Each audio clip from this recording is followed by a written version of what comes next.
ओम नमो भगवते वासुदेवाय नमः। तो आप सभी का स्वागत है मेरे YouTube चैनल पर। कार्तिक मास महात्म्य के 18वें अध्याय में हमने भगवान शिव और जलंधर के बीच में हुए महायुद्ध का वर्णन सुना। जब जलंधर को ज्ञात हुआ कि भगवान शिव उससे बलवान है तो उसने गंधर्वी माया उत्पन्न कर दी, जिससे भगवान रुद्र भी मोहित हो गए। और फिर काम से मोहित होकर जलंधर ने भगवान शंकर का रूप धारण करके पार्वती के पास पहुँचे।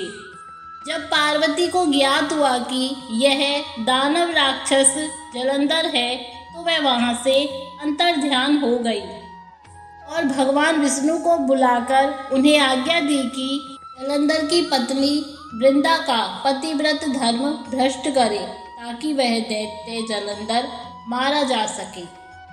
अब हम अगले अध्याय में इससे आगे का वर्णन सुनेंगे।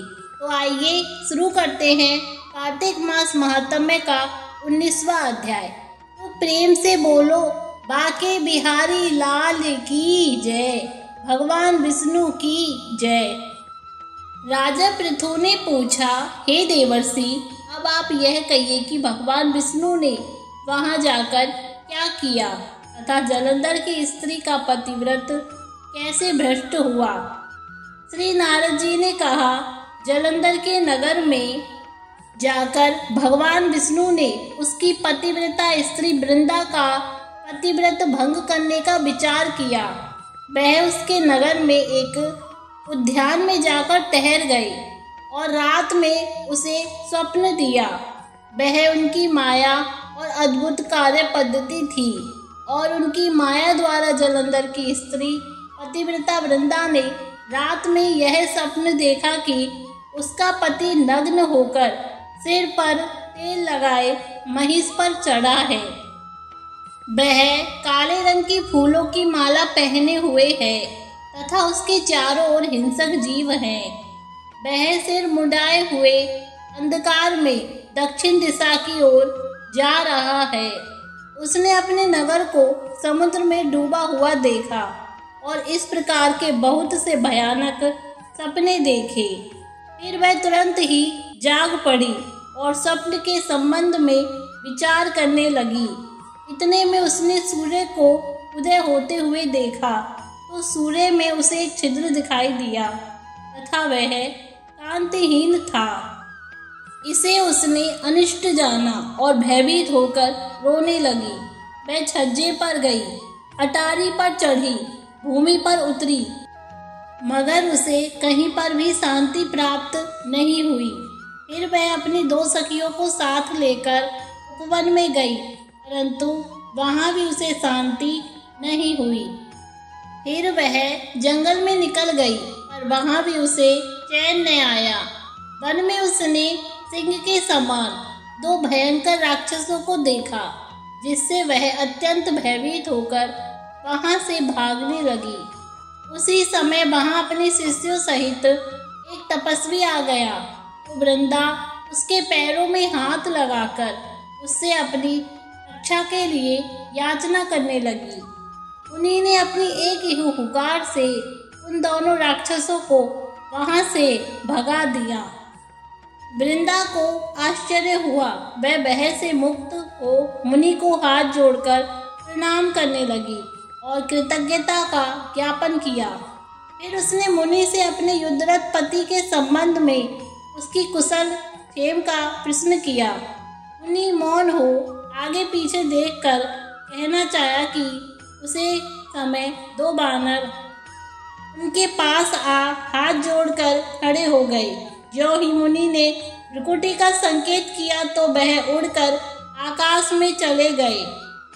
फिर वह जलंधर का सर वह धड़ लेकर मुनि के पास आ गई। तब वृंदा अपने पति को मरा जान मूर्छित होकर धरती पर गिर पड़ी और अनेक प्रकार के वचन कहकर दारुण विलाप करने लगी। उसके पश्चात उसने मुनि जी से कहा, हे कृपा निधि, आप मेरे पति को जीवित कर दीजिए।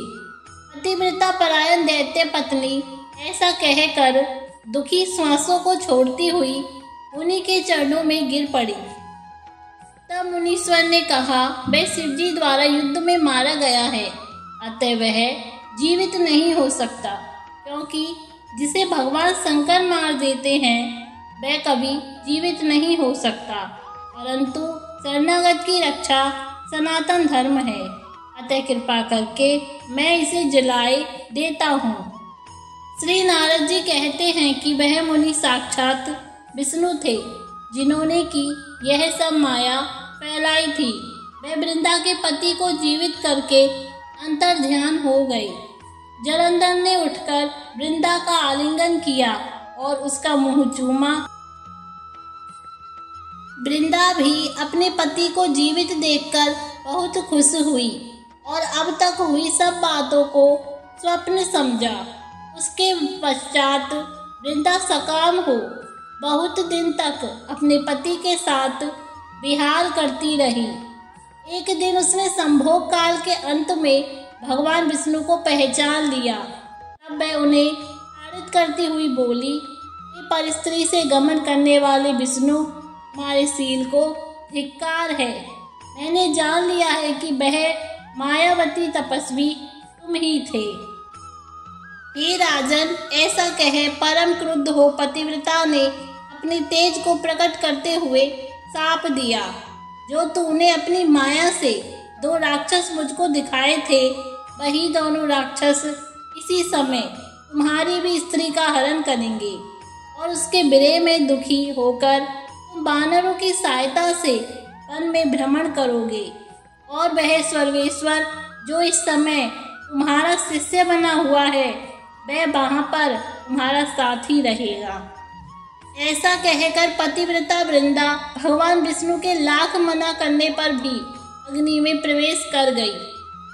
ब्रह्मा आदि देवता आकाश से उसका प्रवेश देखते रहे। वृंदा के शरीर का तेज श्री पार्वती जी के शरीर में ही चला गया और आकाश में जय जयकार होने लगी। पतिव्रत धर्म के प्रभाव से वृंदा ने मुक्ति प्राप्त की। तो इस तरह कार्तिक मास महात्म्य का 19वां अध्याय समाप्त हुआ। श्रीमन नारायण नारायण हरि हरि, श्रीमन नारायण।